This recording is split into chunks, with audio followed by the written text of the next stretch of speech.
We have Neil Timmins with us here tonight. Neil, I really appreciate your time. And this is the book for those people that, well, I should say this is the episode for those people that are looking to scale. And Neil has a fantastic book. And I think John Martinez has been on the show, Neil, and a few others that have recommended your book. And it's called Unicorn Hunting for Real Estate Investment Companies: How to Easily Attract, Screen, and Land a Unicorn. The complete hiring guide and everything in this book. We've been talking quite a bit lately about scaling your business, and this is a big aspect of it, Neil, that I think is really missing. And I really appreciate you being here with me today.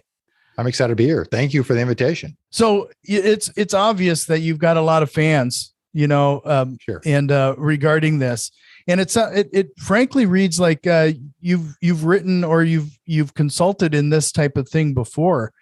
But what I thought was really striking is that in your book, you mentioned that you were the worst hire, and now you've basically gotten out of your way and scaled your business. I was joking with a friend today. He said, I've got one more, he's talking about his business, talking about the changes that he has made, one that's forthcoming. And he said, right when I get done with that, I've got one left to make. I've got one person who's just got to go. And I said, is it you? So oftentimes it is us. We are in the way. All of us, when we think about the particular role in which we should hire for and who's filling that role today. So often, we start as one-man bands, many cases, and work our way through. And there's just so many roles that we have to play from the beginning that we should never play. And at some point it's got to go. If your goal is to change that job, which is what we start with, into an actual business and scale up, we've got to not do certain things as individuals and put the right people in the right seats. Yeah.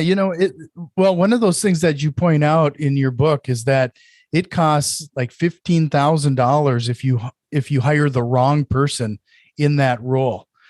Putting a number to it like that really makes it concrete. Yes, the cost of a wrong hire, and that was done through a national study. And that's what they came up with, just north of $15,000 for the wrong hire. And I can tell you, I've hired, we can go down a horror story, but I've hired who's probably the worst hire in the history of hires, past me, if you will. Cost me hundreds of thousands of dollars, because having the wrong person in the wrong spot, all the time, energy, effort, the burn, and all the damage that they can do to your business, either material damage or just from they're cancerous, if you will, through the culture. It can just wreak havoc and throw you off course for an extended period of time, especially when, let's be candid, most of us operate very small businesses. We're not dealing with hundreds of people. One person is very impactful in our world. Yeah. So let's before we go any further, you said you might even have a link for people, because the book, when you go to Amazon, it's available there, but frankly, it's got kind of a hefty price. So you have a special link for people. Yeah, I set this up and wanted to make sure I was able to add value to your show. But you're right. I mean, it retails for nearly $50 on Amazon, right? The cost of a bad hire cost you $15,000. So it's a book that's certainly worth it. But I want to make sure I was able to add some value. So I'm giving the book away for free. Just pay the shipping handling. So you get it for under $10. It's Land a Unicorn. LandAUnicorn.com. Okay. Well, everybody definitely check that out. So, Neil, when it comes to this, let's say, people are making a decision, they're going to scale. Yeah. They're going to do exactly this. They're going to make their first hire. I think part of this is kind of a mindset shift. No doubt. Is the fact that I think as an entrepreneur and as a real estate investor, we're convinced to a certain extent that there isn't anybody we can hire that can do it better than us. Correct. There's no doubt. You're exactly right. And I say it all has to do with your, I'll be a little cheeky here, but it all has to do with your BS, your belief system, right? Mm. Your belief system. Those are the stories that we tell ourselves. And I told myself that exact same thing as it related to the acquisitions role, which it was like, that thing is never going to leave my hands until I finally got to a point where you're going, I just can't do it anymore. There's too much opportunity. I know I can make a big impact in people's lives who we can bring on. So eventually I worked myself into the spot where we hired multiple acquisitions people. And there's plenty of people out there who can actually do it better than you. Yeah. It's kind of interesting as well, because, frankly, I mentioned it in the foreword of your book. Somebody's written a story about their dad, about being 56 years old, and the dad starting a business, and how it's not actually owning and running a business. We've just implemented another job, and frankly, a seriously stressful, grindful job where you're putting in 60, 70, 80 hours a week. Yeah, no, you're exactly right. Yeah, Pat Precourt wrote the foreword there, and wrote that story about his father, and I know it resonated with me when he wrote it, and I know it's certainly been impactful in his life.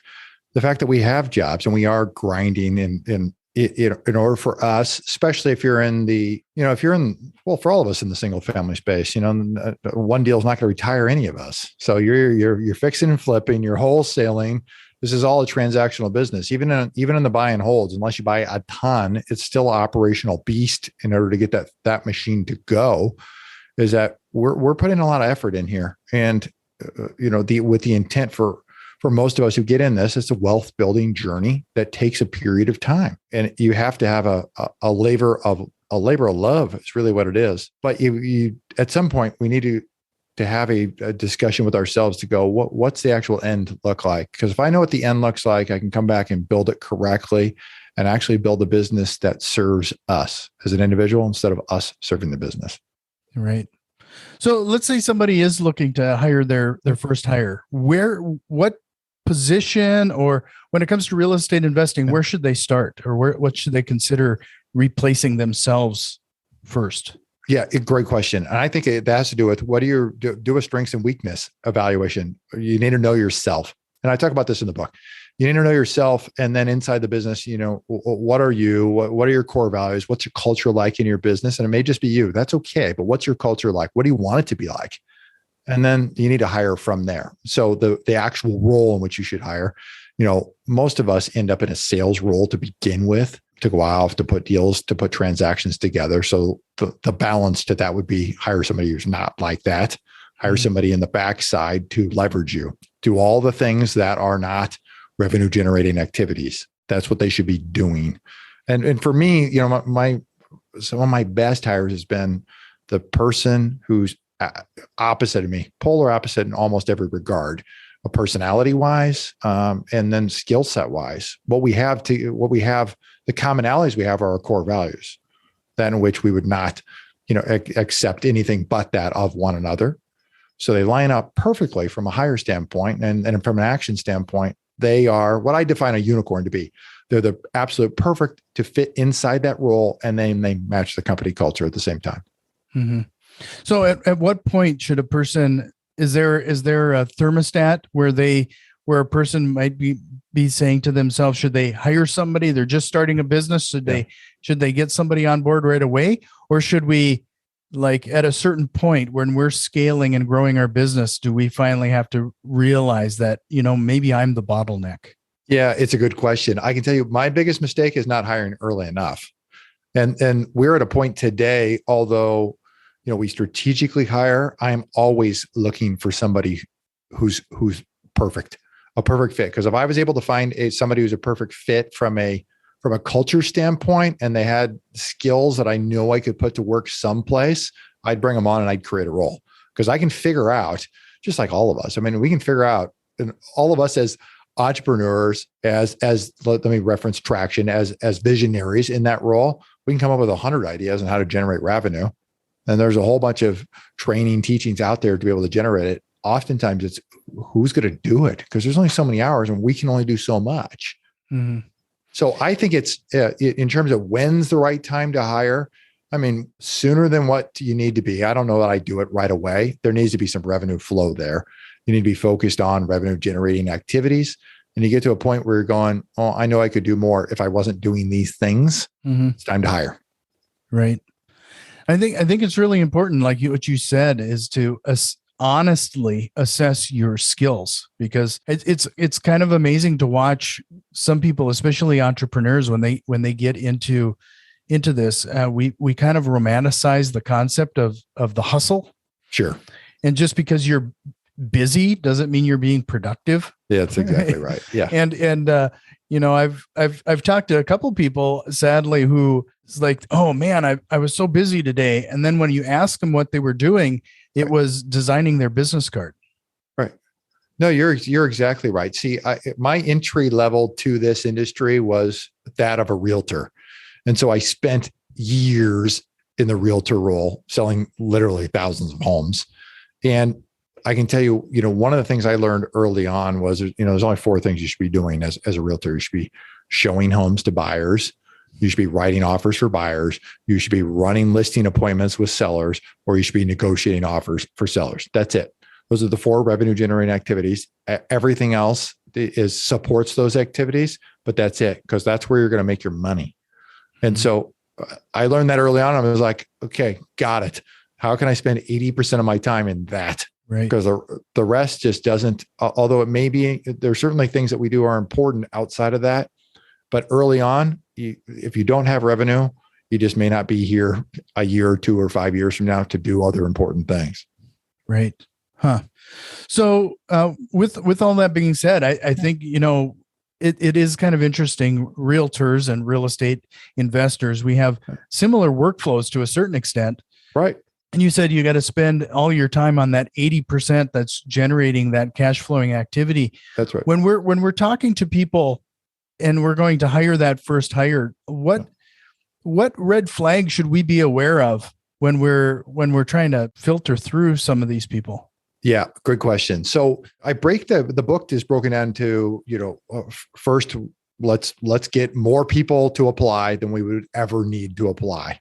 Because I think there is quality and quantity. And then from there, it's got to get systematized. So we figured out when you literally get thousands of people to apply for one role, how do we break that down and make it manageable to bring them in?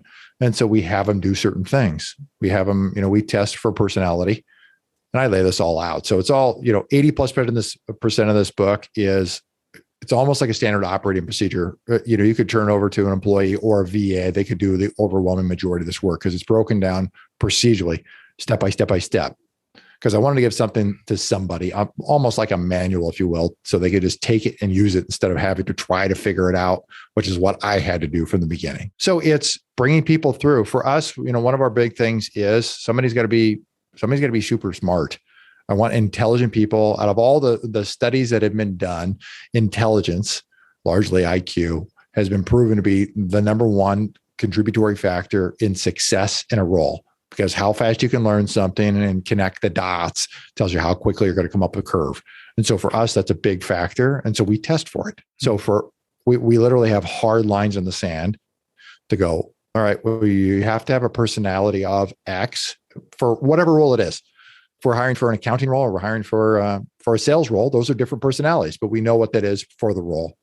And then got to have a certain level of intelligence. And then from there, it's literally running people through a question. When we interview people, it's asking them questions, it's scoring them, their answers along the way. And then when we have a deeper interview, it's coming from us. It's a place of coming from culture.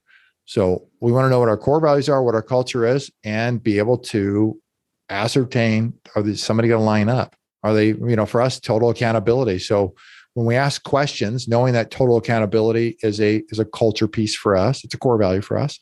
When I ask a question, I want to understand if they screwed up, did they take ownership or did they place blame? Because if you place blame, I already know you're not going to line up in my culture. It just doesn't work here. Yeah, I'm going to guess too that if somebody is motivated in that way, they're going to make sure they do it right the first time.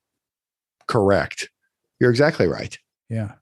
So I find it really interesting that when you started this part of the conversation, you actually even said you tried to write this book as a way in which you could even hand that over to somebody else to do the hiring for you.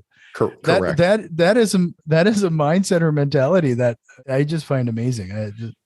We had to get to that point in coming through and starting to as you grow your business, certain things have to be put in place. What's the old saying? Systems run the business, people run the systems. Mm-hmm. So we had to create systems inside the business to go, all right, perfect. And somebody has to run it, but it doesn't have to be me. It doesn't have to be you. And so the overwhelming majority of hiring in our business even though it's still small, the overwhelming majority of the actions that take place are done by somebody else other than me. I come in very late in the conversation because we've got screening mechanisms put in place to weed people out. So when you hire somebody with this type of talent and you're having them plug into it, do you have them also write and the processes and procedures so you have these documentations for the next person? You bet. Yeah. Yeah. So you really don't do that either. we've got a standard operating process for creating standard operating processes. Yeah, that's awesome. Yeah. I get involved. Yes, because there are certain things, part of this is, I'm 18 years in the industry. I've got probably more accumulated knowledge in real estate than the majority of my team, maybe the whole team combined. I say that respectfully. I just have a lot. So some of this involves extracting that information and the knowledge that I possess and putting it into a process. Mm-hmm. So I'm getting involved in various pieces to go, all right, well, here's where the tweak is and here's why. Because, after thousands of transactions, you kind of learn some things along the way. So, I tweak some pieces here and there, but there's a bunch of things that they do that I don't have any input on. They would absolutely, they know more about it and they take ownership of it. They'd be training me. Mm-hmm. Yeah. So, in your book as well, you said, the end goal is freedom and to really to fire yourself. Would you say you've achieved that? No. And no, I haven't. I was going to say it's a choice, but it's actually, I think it is a choice, but I'm also not there. Although I am financially free. It took me 5 years and 3 months from buying my first rental property to get financially free. Knowing what I know now, that would have probably been shrunk in half. But no, I'm not. But I absolutely love this. I always tell my wife, my other mistress is real estate. It's just a passion of mine. I mean, I love what I do. I love who I do it with. And I probably will never quit, even though, I'm at a point where I could certainly do some things differently. It's just that much fun. So let's say you're going to make that first hire, and I'm hoping that this is going to be more of a universal question. Yeah. What are the top 3 questions that we should be asking that a lot of people might avoid when hiring somebody? Oh, that's a good question. Why don't I tell you, let's do this. I'm going to answer this 2 different ways. I'll give you, because we have 2 different paths which we send people down depending on the hire, meaning salespeople go down one path and everybody else goes down a different path. And I outline that in the book, so you know exactly what to do. So let's talk about, everybody who's not a salesperson. These questions are coming from a cultural standpoint. So I want to understand, what's their superpower? I want to understand, what is it about them that sets them apart? What would their friends say about them? When I ask, here's a perfect question, Jack, when I call your previous employer, what are they going to say about you? So that does 2 things. First, it tells you I'm going to call your previous employer and I'm going to validate exactly, right? I'm going to test you. And then it puts you on the spot because you're going to be totally honest with me because I'm going to find out. And we actually do call the previous employer. Yeah.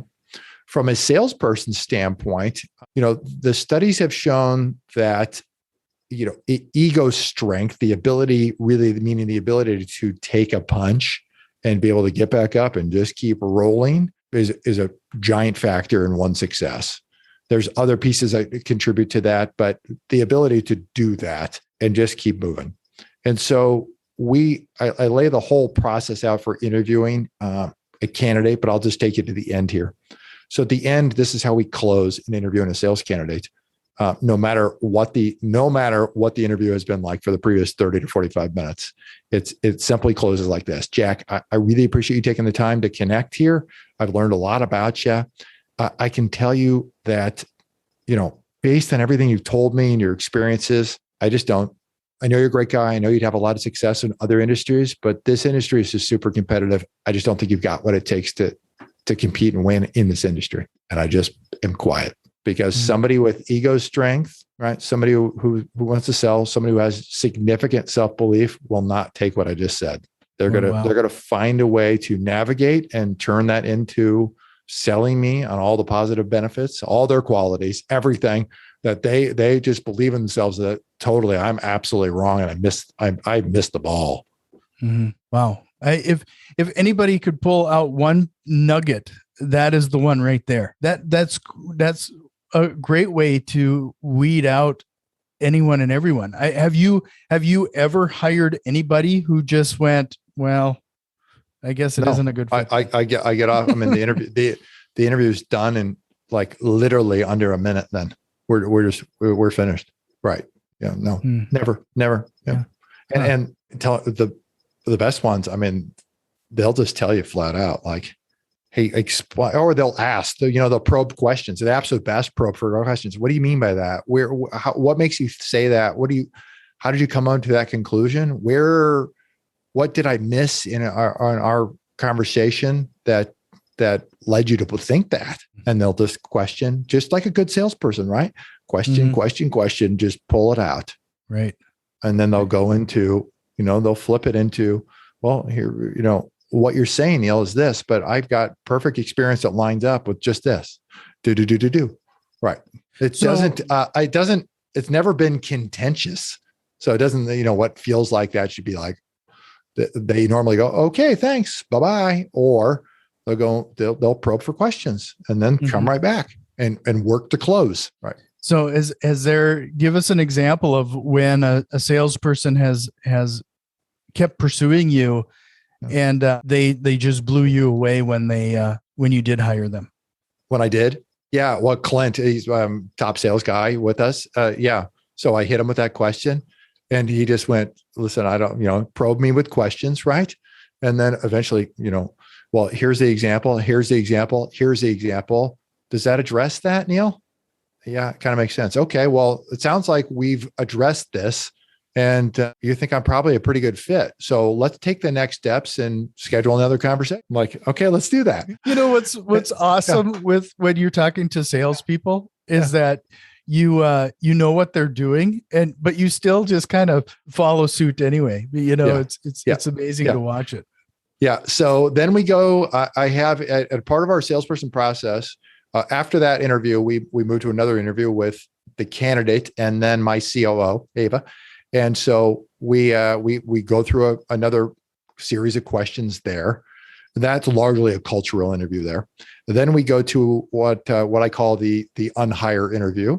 And that is where I literally lay out, this is a brief interview, maybe 15 minutes, and it's more conversational than it is interview, to go, hey, I'm interested. I want to talk about what the next steps look like, but I want to go through all the reasons why you may not want to join here. And I unpack I pull the skeletons out of the closet and I make the skeletons dance. So I literally just go through and go, whatever it is we're struggling with, whatever it is we haven't solved, I just bring it all out. I go, hey, this is where we're at and here's where we're going. But this is the problem because, we're not there yet. We haven't solved this. I don't know if this can work. Let me give you an exact example. When I hired Clint, we didn't buy virtually. We only bought in person. So I said, Clint, listen, I don't know. I know lots of people do it. I know thousands of people do this successfully, but I've never done it once. So I don't know if we can do it. And then the next one, right? Going outside of our market to buy virtually. We've never done it. I don't know if we can do it. I know lots of people can do it. I just went one by one down the line, like with him. This has been 2 years now. So, probably 7 things, one after another.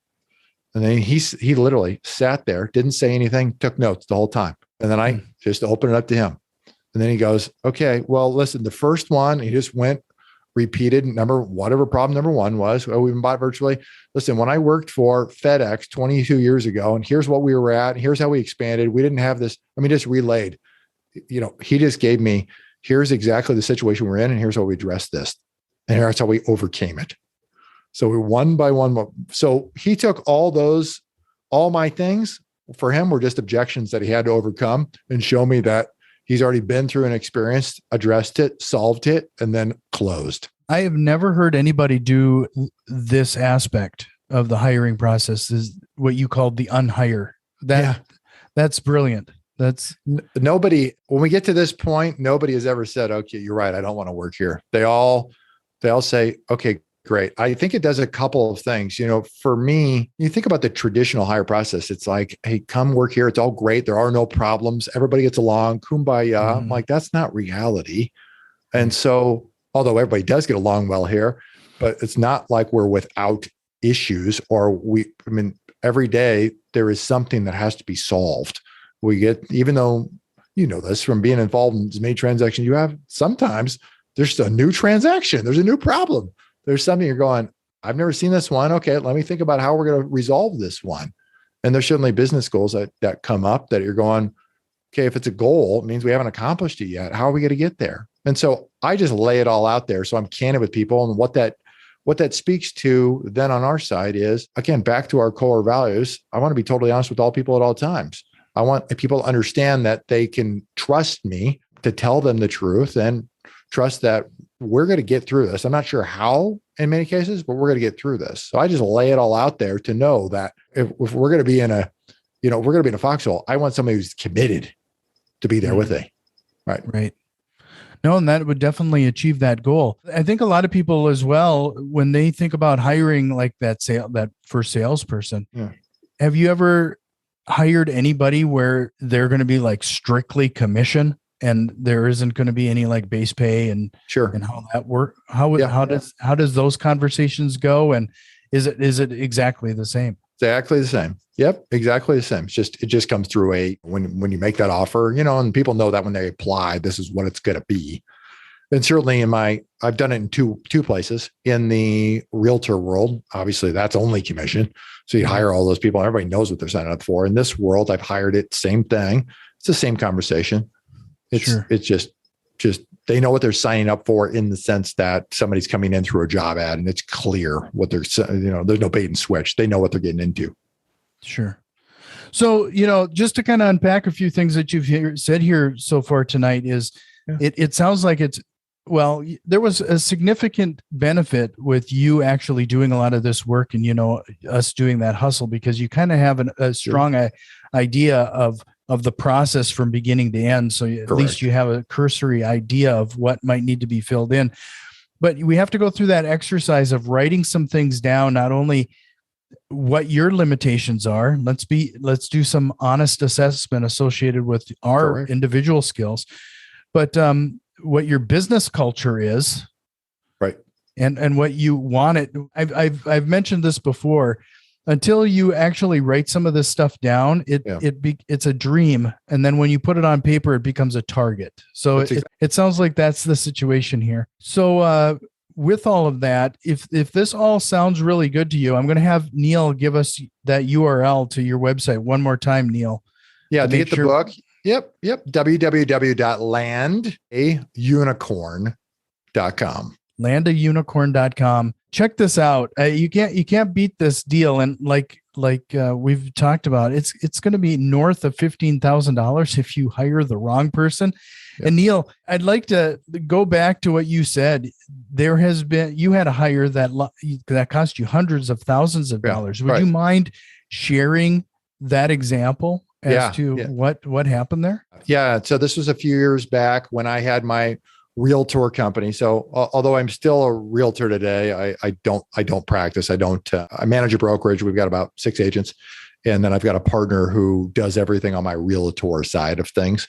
I was able to work myself out of that role just over a year ago when I brought her on. So this was when I had a Remax. I used to own a Remax probably 9 years ago or so. And so I hired somebody, and I made the most critical mistake. And this is one that I see people who make this mistake often, is that when they get referred to someone or they know someone who works for somebody else, they let that person just, essentially come in the back door and not the front door, if you will, meaning skip all the processes and procedures relative to the onboarding process, relative to this screening out process. And that's exactly what I did here.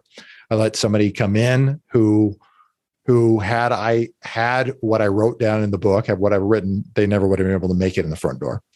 So I let somebody come in, they played a critical role in the business, and I operate multiple businesses, did back then too. And over a period of years, successfully thieved from me just literally a couple dollars short of $250,000. So at the end of that, the whole thing got unfolded. I was left negotiating with them and a family, trying to help this person. And this person ended up, being convicted 10 years in a federal prison. So not getting someone, that's why I said, although the national studies indicate $15,000, I'm suggesting for my own personal life, it's way more than that, getting the absolute wrong person. There's a whole bunch of things that I just didn't have in place. I mentioned the one, also not having proper culture in place at the time. I didn't have, although I was self-aware in terms of my skill sets and was able to hire for that role, fine. But the other piece is, do you have a proper culture? Do you know what you are, who you are, and then what you want your place to be? Well, Neil, this was an eye-opening conversation here tonight. I really hope that you'll consider coming back again sometime. I think we could talk. You even talked about you do have another aspect of your business where you fund fix and flips. Yeah, so I've successfully done hundreds of fix and flips here in my home city, Des Moines, Iowa. And this year we're rolling it out. We've created a new business for us to partner with other folks in other markets who are fixing and flipping. It's for folks who are really long on deals and short on cash, if you will. They've got experience, they've got deal flow, but they could use a financial partner. So we partner. I bring money to the table to buy the deal and fund the remodel process. I bring some expertise to help streamline the remodel process. And they find the deal, they work the remodel, run the remodel, oversee it, and then we got a profit split in the back when it gets all buttoned up.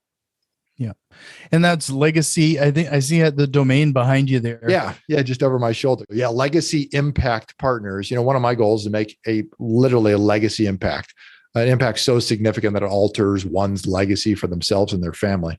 And so that's the genesis of the name. So if that's just something you want to connect with and talk, legacyimpactpartners.com there and schedule a time and we'll connect up and chat. So, and then one last question before I let you go. Yeah. Is there a question you wished I would have asked you here today? Oh, a question I wished I would have asked. I think it'd be fun. You're in Fargo, correct? Yep, near Fargo. I think it'd be fun to ask some question about local trivia in Fargo just to see if anybody knows the answer, which I do not. So it would have been embarrassing to ask. Well, Neil, this has been a great conversation. Yeah. Like I said, I hope you'll take me up on the invite. You're welcome back anytime. And it was just great chatting with you. No, I've enjoyed it. Thanks so much. And I look forward to the next time.